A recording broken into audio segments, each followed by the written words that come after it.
नमस्कार, न्यूज 18 देख रहे हैं आप। मैं हूं आपके साथ रुचिका राज। बुलेटिन की शुरुआत देखिए बड़ी खबर के साथ करते हैं। इस वक्त की बड़ी खबर सियासी गलियारे से आ रही है, जहां तेजस्वी यादव के कार्यक्रम में बदलाव किया गया है। आज शाम ही रांची पहुंचेंगे तेजस्वी यादव। इस वक्त की आपको ये बड़ी खबर बताएं, जहां कार्निवाल के कार्यक्रम में वो शामिल होंगे। सड़क मार्ग से रांची पहुंचेंगे तेजस्वी यादव। आरजेडी कार्यालय में लगातार बैठकों का दौर जारी है। महासचिव भोला यादव और प्रभारी जेपी यादव लगातार कार्यकर्ताओं के साथ बैठक कर रहे हैं। इस वक्त की आपको ये बड़ी खबर बता रहे हैं, जहां शाम ही रांची तेजस्वी यादव आने वाले हैं और इसको लेकर के पूरी तैयारी कर ली गई है। आपको बता दें कि कल कार्निवाल में है कार्यक्रम और इसको लेकर के तेजस्वी यादव आज रांची पहुंचने वाले हैं। सड़क मार्ग से रांची पहुंचेंगे तेजस्वी यादव और आरजेडी कार्यालय में लगातार बैठक का दौर जारी है। महासचिव भोला यादव और प्रभारी जेपी यादव कार्यकर्ताओं के साथ बैठक कर रहे हैं। देखिए, तेजस्वी यादव के झारखंड के दौरे पर आने से पहले आरजेडी ने तैयारी अब तेज कर दी है। देखिए, पोस्टर बैनर के साथ शहर को सजाया गया है। 1 दर्जन से अधिक पोस्टर लगाए गए हैं। आपको बता दें कि तेजस्वी यादव के स्वागत की तैयारी चल रही है और आरजेडी कार्यालय के अंदर लगे तेज प्रताप यादव की सभी तस्वीरों को हटा दिया गया है।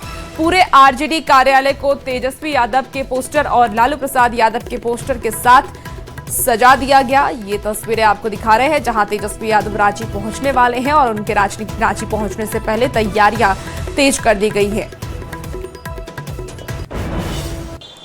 तेजस्वी यादव झारखंड के दौरे पर आने वाले हैं। झारखंड के दौरे पर आने से पहले पूरे राजद कार्यालय को रंग रोगन और तस्वीरों के साथ सजा दिया गया है।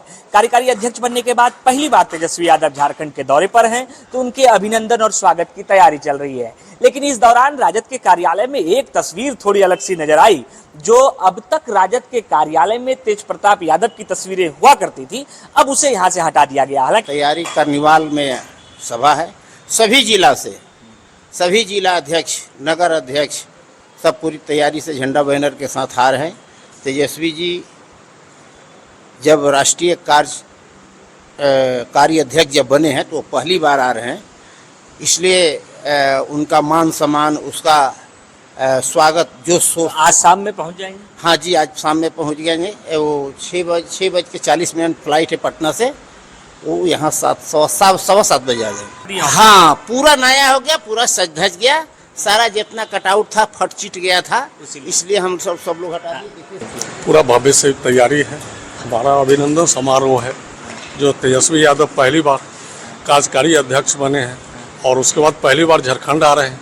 कि लगातार जो यहाँ आप देखिए झंडा बनाने का दौर है वो भी जारी है। कई जगहों पर जो गेट हैं वो बनाए गए हैं। 1 दर्जन से अधिक जो गेट है वो बनाया गया है और तेजस्वी यादव के इस स्वागत समारोह में पूरे राज्य भर से कार्यकर्ता आज रांची पहुंचने वाले हैं। राजद कार्यालय में तमाम तैयारियां चल रही हैं। लगातार जो राजद के सीनियर नेता हैं, अगर हम झारखंड के प्रभारी की बात करें तो वो भी यहाँ पर पहुँच चुके हैं, बैठक कर रहे हैं। इस कार्यक्रम को बेहतर बनाने की सभी तैयारी राजद कर ली है। गौरव झा, न्यूज 18 रांची। तो देखा आपने किस तरीके से आरजेडी कार्यालय में अलग अलग तरीके से पोस्टर लगाए गए हैं। तेजस्वी यादव के पोस्टर लगाए गए हैं और 1 दर्जन से अधिक तोरण द्वार भी बनाया गया है। आरजेडी के राष्ट्रीय महासचिव भोला प्रसाद यादव ने कहा है कि आरजेडी झारखंड में गठबंधन धर्म निभाते निभाते सिकुड़ गई है। अब अपने दम पर झारखंड में आरजेडी मजबूत होने जा रही है। झारखंड के 20 जिले में आरजेडी मजबूत स्थिति में है, ऐसा कहना है भोला प्रसाद यादव का, जो कि आरजेडी के राष्ट्रीय महासचिव हैं। उन्होंने बहुत ही बड़ा बयान दे दिया है। आरजेडी झारखंड में गठबंधन धर्म निभाते निभाते सिकुड़ गई है, ऐसा कहना है भोला प्रसाद यादव का। अब अपने दम पर झारखंड में आरजेडी मजबूत होने जा रही है। झारखंड के 20 जिले में आरजेडी की स्थिति मजबूत है और सभी जिला में अधिकांश सीटों पर अपनी उपस्थिति दर्ज करने के लिए हम लोग तैयारी में हैं और हमारा उद्देश्य है आने वाला विधानसभा में अधिक से अधिक सीटों पर लड़ने का, और उसकी तैयारी अभी से हम लोग शुरू कर रहे हैं। पार्टी का विस्तार जिस तरह से यहाँ झारखंड में जनमत है उस तरह से हम लोग नहीं कर पाए हैं। गठबंधन धर्म का पालन करते हुए हम लोग अपने को सिकुड़ाते चले गए हैं। अब हम लोग चाहते हैं जो अपने बलबूते पूरी तैयारी करें और झारखंड में राष्ट्रीय जनता दल को एक मजबूती प्रदान करें, जिससे कि आने वाले समय में सरकार का एक बड़ा अंग बन करके राष्ट्रीय जनता दल उभरे। चलिए जामतारा से आपको खबर बताएं। जामतारा से इस वक्त एक बड़ी खबर आ रही है, जहां जयनगर से पुरी जा रही ट्रेन जयनगर पुरी एक्सप्रेस के एक जनरल कोच से अचानक धुआं निकलने से यात्रियों के बीच अफरा तफरी मच गई। घटना जामतारा स्टेशन से करीब 1 किलोमीटर दूर सहाना गांव के पास की बताई जा रही है। धुआं फैलते ही बोगी में बैठे यात्री दहशत में आ गए। ट्रेन रुकते ही यात्री अपने जान बचाने के लिए नीचे उतरकर इधर उधर भागने लगे। ये तस्वीरें भी उस वक्त की है जब धुआं निकलने लगा ट्रेन से। और देखिए, घटना की सूचना पाकर के मौके पर पहुंची रेलवे की तकनीकी टीम और जांच दल ने स्थिति को संभाला और कोच की जांच की है। जांच पूरी होने के बाद करीब आधे घंटे के बाद ट्रेन को आगे के लिए रवाना किया गया। तो ये उस वक्त की तस्वीर आपको दिखा रहे हैं, जहां जयनगर से पुरी जा रही ट्रेन जयनगर पुरी एक्सप्रेस के एक जनरल कोच से अचानक से धुआं निकलने लगा और धुआं निकलता देख यात्रियों में अफरा तफरी मच गई। हमने मधुपुर से ट्रेन को पकड़ा था, ट्रेन नंबर 18420 जो है ये जयनगर पुरी वीकली एक्सप्रेस। हम लोग अभी ट्रेन से आ रहे थे, रास्ते में भी अचानक से जनरल बोगी के कंपार्टमेंट के नीचे से ही धुआं निकलने से पूरा बोगी में हड़कंप मच गया था, जिसके कारण जितने भी यात्री थे सभी हड़बड़ी में धक्का मुक्की कर बाहर कूदने लगे। इमरजेंसी ब्रेक लगा था, उसके बाद सभी जन कूदे हैं और जिसके कारण ये बहुत बड़ा हादसा जो है वो टला है। चलिए एक बार फिर से सियासत की खबर का रुख करेंगे तो झारखंड में लगातार गठबंधन दलों के बीच टकराव देखने को मिल रहा है। एक और जेएमएम ने कांग्रेस को आड़े हाथ लिया है तो वहीं अब आरजेडी ने भी कांग्रेस पर तीखा हमला बोला। झारखंड सरकार के मंत्री संजय प्रसाद ने कांग्रेस पर तीखा हमला बोलते हुए कहा कि गठबंधन को बेहतर तरह से चलाने के लिए कांग्रेस को त्याग करना पड़ेगा। कांग्रेस गठबंधन को लेकर के नहीं चलती है, अंतिम समय में खेल कर दिया जाता है और इसी वजह से गठबंधन में परेशानी हो रही है।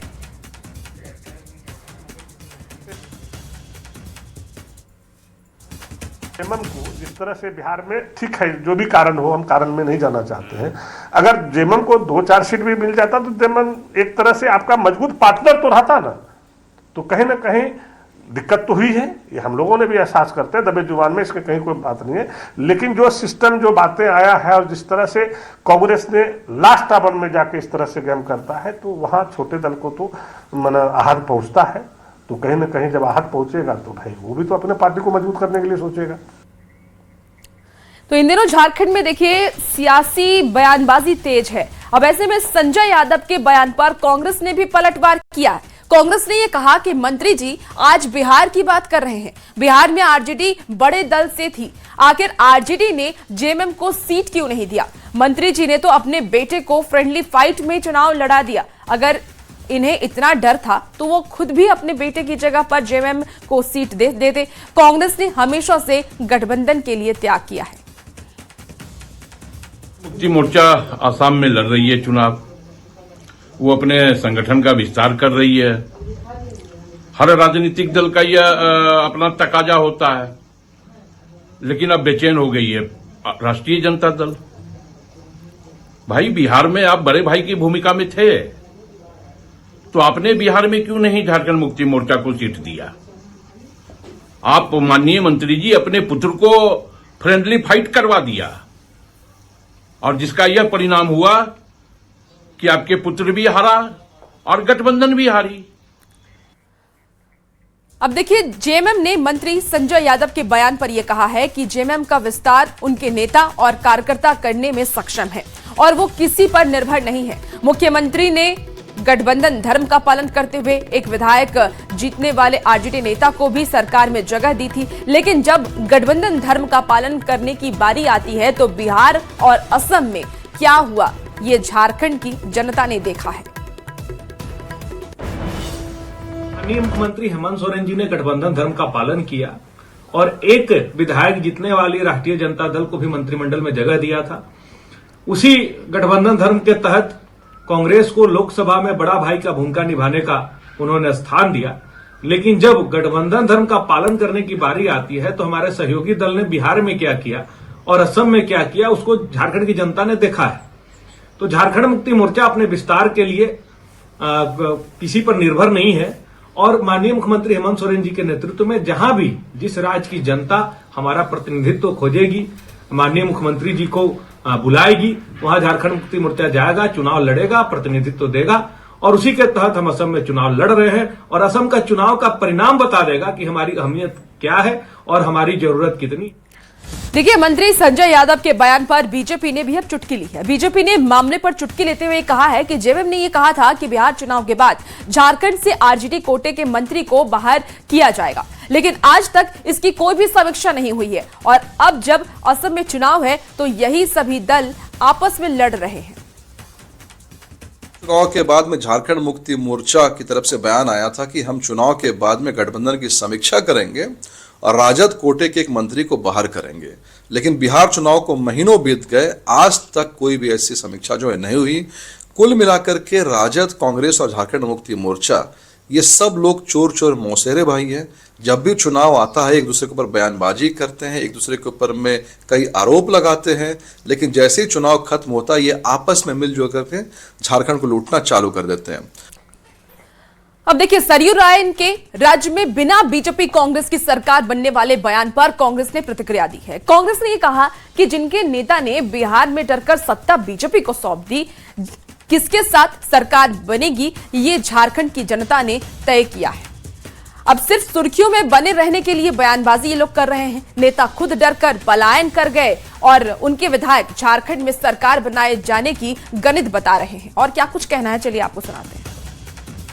तक खुद डर करके पलायन कर गए, जिनके नेता खुद डर करके बिहार में भारतीय जनता पार्टी को सत्ता सौंप दी, वो उनके विधायक सरयू राय झारखंड में अब सरकार बनाने की गणित बता रहे हैं। अजीब विडंबना है। आप अपने नेता को हिम्मत दो ना जाकर के नीतीश कुमार जी को, और कहो नीतीश कुमार जी से कि नीतीश जी आप भारतीय जनता पार्टी को सत्ता मत सौंपिए। हमने झारखंड में नसीहत दी है कि कौन किसके साथ सरकार बनाने जा रहा है। तो वहीं बीजेपी ने भी इस पर अपनी प्रतिक्रिया देते हुए कहा है कि ये उनका व्यक्तिगत बयान हो सकता है, लेकिन सरकार में कोई कामकाज नहीं हो रहा, पूरा सिस्टम कोलैप्स कर गया है। सरकार को अब जानना चाहिए कि राज्य में विधि व्यवस्था बिगड़ गई है।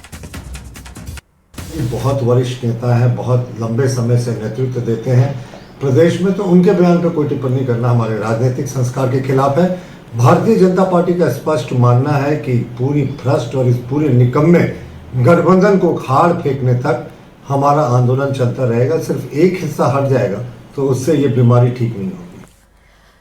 देखिए, झारखंड में जेटेट की परीक्षा से मगही, अंगिका जैसी कई भाषाओं को दूर रखने के बाद लगातार क्षेत्रीय विधायक और पूर्व विधायक भाषाओं को जोड़ने को लेकर के पैरवी कर रहे हैं। पूर्व मंत्री मिथिलेश ठाकुर ने कहा है कि इन भाषाओं को जोड़ने को लेकर के उन्होंने पूर्व में ही मुख्यमंत्री को पत्र लिखा था और ये दुर्भाग्यपूर्ण है कि 1 महीने का बजट सत्र चला, स्थानीय विधायक खुद मुख्यमंत्री के साथ सदन में मौजूद रहे, लेकिन उन्होंने मुख्यमंत्री को इस बारे में जानकारी नहीं दी। वहीं मंत्री संजय यादव ने यह भी कहा है कि हमने मुख्यमंत्री को इन चीजों से अवगत कराया है, किन तकनीकी कारणों से जोड़ा नहीं गया ये तो देखना होगा, लेकिन हमें उम्मीद है कि इसे संशोधन इसमें किया जाएगा। मैं चाहूँगा कि माननीय मुख्यमंत्री को इस पर विचार करना चाहिए और जो भाषाएं वहाँ बोली जाती हैं उन भाषाओं को शामिल करना चाहिए। और इसमें सबसे बड़ी बात है कि जो आज मैं जनप्रतिनिधि नहीं हूँ, जो जनप्रतिनिधि वहाँ चुनकर आए हैं, जो बड़े बड़े बातें करते हैं मीडिया के सामने, तो उनको एक सामूहिक रूप से माननीय मुख्यमंत्री से मिलकर और वस्तु स्थिति को रखना चाहिए। लेकिन वो तो कभी नहीं, कोई पहल नहीं कर रहे। हमारे गढ़वा के माननीय विधायक हैं, वो यहाँ विधानसभा 1 महीने का सत्र चला, बजट सत्र, एक बार भी कोई चर्चा नहीं की। तो माननीय मुख्यमंत्री जी ने संज्ञान भी लिया, उसमें बाद में जो है दीपिका पांडे भी आया, हमने लेटर में जो लिख के दिए थे, उन्होंने भी कहा कि नहीं हम भी इसमें समर्थन करते हैं। तो हम लोग जो है इसको जो है फिर मुख्यमंत्री जी ने बोला कि नहीं इसको हम लोग देख लेते हैं, इसको करवा। लेकिन नोटिफिकेशन में तो फिर भाषा आया। नोटिफिकेशन हो जाता है क्या बाद में नहीं जुटता है, कोई चीज़ अगर छूट जाता है तो जुटता है। और इसमें पॉजिटिव बात माननीय मुख्यमंत्री जी ने कहा है तो हम उनका स्वागत करते हैं। जो बातें हमारा हुआ, हमने जो लेटर दिए, जो डिस्कस हुआ, उसमें उन्होंने सहमति जताए, काफ़ी डिस्कस भी किए। तो हमको लगता है कि फिर जो है अगला कैबिनेट में इसको कहीं ना कहीं सम्मिलित करेगा या उसका जो प्रोसेस है प्रोसेस में आएगा उसको कर देगा। देखिए राज्य से इस बीच एक बड़ी खबर आ रही है, जहां रातू थाना क्षेत्र में बड़ा हादसा हो चुका है। तालाब में डूबने से 2 बच्चों की मौत हो गई है। ग्रामीणों ने दोनों शव को बाहर निकाला है। बाजपुर पंचायत के ग्राम पांडरा की यह घटना बताई जा रही है। इस वक्त की आपको ये बड़ी खबर बताएं, जहां रातू थाना क्षेत्र में यह बड़ा हादसा हुआ। तालाब में डूबने से 2 बच्चों की मौत हो गई। ग्रामीणों ने दोनों शव को बाहर निकाल लिया है। और हजारीबाग में जेएमएम का 47वां स्थापना दिवस उत्साह और जोश के साथ मनाया जा रहा है। इस अवसर पर पार्टी कार्यकर्ताओं में खासा उत्साह देखने को मिल रहा है। जो पार्टी के कार्यकर्ता वो काफी ज्यादा खुश नजर आ रहे हैं। ढोल नगाड़ों और पारंपरिक वाद्य यंत्रों के साथ कार्यकर्ता सड़क पर उतरे और जश्न मनाते हुए नजर आए। जिला स्कूल मैदान के पास ये कार्यक्रम हुआ है। कार्यक्रम स्थल पर वो लोग वहां पर पहुंचे भी हैं और वहां बड़ी संख्या में लोगों की उपस्थिति ने समारोह को और भी ज्यादा भव्य बना दिया। कार्यकर्ताओं ने यह भी कहा कि पार्टी जल, जंगल और जमीन की रक्षा के लिए लगातार संघर्ष करती रही है और जमीनी स्तर पर विकास को प्राथमिकता देती है। झारखंड मुक्ति मोर्चा का उत्तरी छोटा नागपुर का 47वां स्थापना दिवस मनाया जा रहा है। हजारीबाग जिला स्कूल में हम सब कार्यकर्ता हर्षोल्लास के साथ अपने पार्टी का स्थापना दिवस मनाने के लिए जा रहे हैं। ढोल नगाड़े के साथ नजर आ रहे हैं। पूरा एकदम पूरा जोश जुनून और खुशियों से जा रहे हैं। सभी प्रखंडों का जब हम लोगों ने दौरा किया, सभी जगह बैठक की, तो कार्यकर्ताओं का जो उत्साह हम लोगों ने देखा है, उस उत्साह से यह प्रतीत होता है कि इस मैदान में जगह नहीं मिलेगी। इसकी पूरी तैयारी हो चुकी है। अभी कुछ ही देर में सभी जगह सभी मैसेज आया है कि सभी लोग निकल रहे हैं सभी प्रखंडों से। देखिए जेएमएम लगातार रामगढ़ और हजारीबाग जिले में संगठन को मजबूत करने में लगी हुई है। रामगढ़ और हजारीबाग जिले के सभी सीटों पर जेएमएम की सहयोगी कांग्रेस चुनाव लड़ती है। अब ऐसे में जेएमएम एक रणनीति के तहत इन दोनों जिलों में अपने संगठन विस्तार के लिए लगातार प्रयासरत है और इस कड़ी में हजारीबाग में आयोजित हो रहे पार्टी के 47वें स्थापना दिवस के मौके पर रामगढ़ और हजारीबाग जिले से हजारों की संख्या में कार्यकर्ता का जुटान हुआ। वहां पर कार्यकर्ता पहुंचे, स्थापना दिवस के माध्यम से पार्टी संगठन की मजबूती और अपनी ताकत का साहस भी दिखाया है। आपको बता दें कि उन्होंने साथ ही सरकार की ओर से किए जा रहे विकास कार्यों की भी जानकारी दी। मोर्चा लगातार अपने संगठन को मजबूती प्रदान कर रही है। इसके तहत आज रामगढ़ हजारीबाग का संयुक्त स्थापना दिवस हजारीबाग में आयोजित की जा रही है। 47वां स्थापना दिवस पार्टी का है। इसमें सरकार के कार्यक्रमों और विकास कार्यों के बारे में बताया जाएगा। साथ ही संगठन को मजबूती प्रदान करने के लिए सैकड़ों लोग आज यहाँ पर जेएमएम का दामन थामेंगे। झारखंड मुक्ति मोर्चा का आज 47वां स्थापना दिवस है। पूरे झारखंड में रामगढ़ हजारीबाग संयुक्त मोर्चा संयुक्त अभियान के तहत आज स्थापना दिवस मनाई जा रही है और संगठन को मजबूत करने के लिए और सरकार का जो जितनी तरह की योजना है, जो उसके सरकार धरातल पर कैसे उतरेगा, धरातल पर कैसे काम होगा, उसके लेकर सारे आज वो स्थापना दिवस में सभी कार्यकर्ताओं ने अपने बात को रखने का काम करेंगे। पूर्ण रूप से हम लोग सभी उत्साहित हैं और हम लोग आज स्थापना दिवस जा रहे हैं। वहाँ पर जो आएंगे सेंट्रल का जो भी नेता उनके वक्तव्य सुनेंगे। झारखंड मुक्ति मोर्चा का 47वां स्थापना दिवस है हजारीबाग में। इसमें सारे कार्यकर्ता लोग मिलजुल कर उत्साहित है, बहुत उत्साहित है। झंडे बैनर के साथ में यहाँ से कार्यकर्ता रवाना हो रहे हैं, लगातार नारेबाजी कर रहे हैं। कहीं न कहीं इसी बहाने झारखंड मुक्ति मोर्चा संगठन को विस्तार देने में पूरे उत्तरी छोटा नागपुर में लगी हुई है। जावेद खान, न्यूज 18 रामगढ़। देखिए केंद्रीय गृह मंत्री की ओर से नक्सल मुक्त हुआ भारत की घोषणा के 4 दिन के बाद वित्त मंत्री राधाकृष्ण किशोर गढ़वा के बूढ़ा पहाड़ पहुंचे, जहां उन्होंने अधिकारियों से अब तक के विकास कार्यों की जानकारी ली। साथ ही सुरक्षा व्यवस्था का भी उन्होंने जायजा लिया है। मान्यता है कि ये उग्रवाद की समस्या सिर्फ पुलिस के द्वारा खत्म नहीं की जा सकती। पुलिस का काम है नियंत्रण करना और राज्य सरकार जिला प्रशासन का काम है वहाँ पर फैसिलिटी उपलब्ध कराना, डेवलपमेंट से जोड़ना। यही उद्देश्य है कि आज हम बूढ़ा पहाड़ आए हुए हैं। और राज्य के अंचल कर्मियों पर कार्रवाई की गाज गिर सकती है। राज्य में 9,800 मामले म्यूटेशन के लंबित हैं और इसके अलावा 30 दिनों से ज्यादा समय से 3100 मामले और 90 दिनों के बाद भी 750 मामले लंबित हैं। वहीं जमीन की पंजी की अगर हम बात कर लें तो जमीन के पंजी 2 में एंट्री के लिए 1400 मामले लंबित हैं, जिसे लेकर के रांची उपायुक्त एक्शन मोड में अब नजर आ रहे हैं। सभी अंचल कर्मियों को समय सीमा के अंदर काम करने का निर्देश दे दिया गया है। साथ ही कई अंचल कर्मियों की भू माफिया से भी मिली भगत की शिकायत उपायुक्त को मिली है। वहां तक उन तक ये जानकारी पहुंची है कि बहुत लोग यहाँ पे करप्शन भी कर रहे हैं, जिसे लेकर के ऐसे कर्मियों पर कार्रवाई की गाज कभी भी गिर सकती है। जिला के वरीय पदाधिकारीगण लोग जो उसको जांच भी करते हैं कि सही कारणों से उसका रिजेक्शन हुआ है या कोई ऐसे ही किया गया है, ताकि हम लोग आगे की उनके ऊपर अगर कार्रवाई की आवश्यकता है तो हम लोग करें। और सभी पदाधिकारियों को और सभी कर्मचारियों को, अमीनों को सख्त निर्देश दिया गया कि विशेषकर अगर किसी तरह का कोई जमीन माफिया या जो CNT जमीन का कब्जा जो करते हैं, सरकारी जमीन का कब्जा जो करते, इस तरह के लोगों से अगर गठजोड़ करते हैं तो उनको निश्चित रूप से उनके ऊपर कानूनी और आपराधिक मामले। देखिए, सिमडेगा से इस बीच एक बड़ी खबर आ रही है, जहां बालू माफिया ने नई PCC सड़क को गायब कर दिया है। ये सड़क पर्यटन स्थल के रूप में घोषित शंख नदी छठ घाट में बनी 1 किलोमीटर की नई PCC सड़क को गायब कर दिया। तो देखिए, सिमडेगा के शंख नदी छठ घाट को पर्यटन स्थल के रूप में चयनित किया गया है। आपको ये भी बता दें कि साल 2025 में एक नई PCC सड़क का निर्माण करवाया गया था, जिससे कि छठ व्रतियों और पर्यटकों को आवागमन में सुविधा मिल सके। लेकिन बालू माफिया ने इस सड़क को अपनी काली कमाई का अड्डा बना दिया, जिसका खामियाजा ये हुआ कि महज कुछ महीनों में ही लोगों की सुविधा के लिए बनाई गई नई PCC सड़क बिल्कुल गायब हो गई।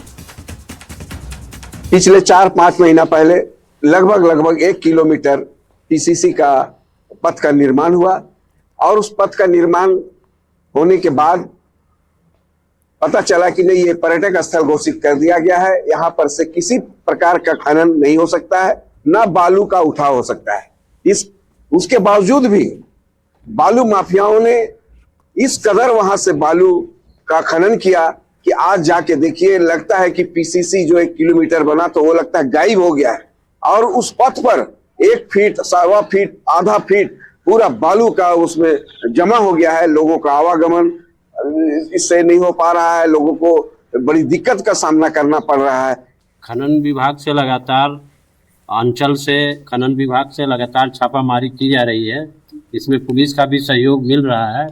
अभी तक पिछले 2 दिन में करीब 1 दर्जन हम लोग अवैध बालू लदे, पत्थर चिप्स लदे ट्रैक्टर को पकड़े और हाईवा को पकड़े हैं, जिस पर नियम संगत 54 के तहत कार्रवाई हो रही है। अभी सभी को जब्त करके थाना में दिया गया है। आगे की कार्रवाई जांच के बाद होती रहेगी। इसी बीच देखिए, एक बड़ी खबर कर लेते हैं। चतरा एयर एम्बुलेंस क्रैश मामले को लेकर के इस वक्त की एक बड़ी खबर आ रही है। हादसे की प्रारंभिक रिपोर्ट सामने आई है। चतरा एयर एम्बुलेंस की प्रारंभिक रिपोर्ट आई है। 23 फरवरी को हुआ था ये बड़ा हादसा। रांची दिल्ली जा रहा विमान क्रैश हुआ था, तो प्लेन में नहीं था फ्लाइट डेटा रिकॉर्डर। आपको बता दें कि कॉकपिट वायर्स रिकॉर्डर भी नहीं था, कॉकपिट वॉइस रिकॉर्डर भी उसमें मौजूद नहीं था और 1 किलोमीटर तक बिखरा था मलबा। विमान के दोनों पायलट अनुभवी थे। खराब मौसम या तकनीकी खराबी से ये हादसा हुआ। देखिए, दिल्ली रांची उड़ान में नहीं थी कोई समस्या। प्रारंभिक चरण में AAIB की जांच हादसे की वजहों का पता लगाने में जुटी हुई है। बाकी हादसे की वजह की जांच अभी भी जारी है। इस वक्त की आपको ये बड़ी खबर बताएं, जहां एयर एम्बुलेंस क्रैश मामले को लेकर के ये खबर आई, जहां हादसे की प्रारंभिक रिपोर्ट सामने आई है। और वक्त हो चला एक बेहद ही छोटे से ब्रेक का। जल्द हाजिर होते हैं।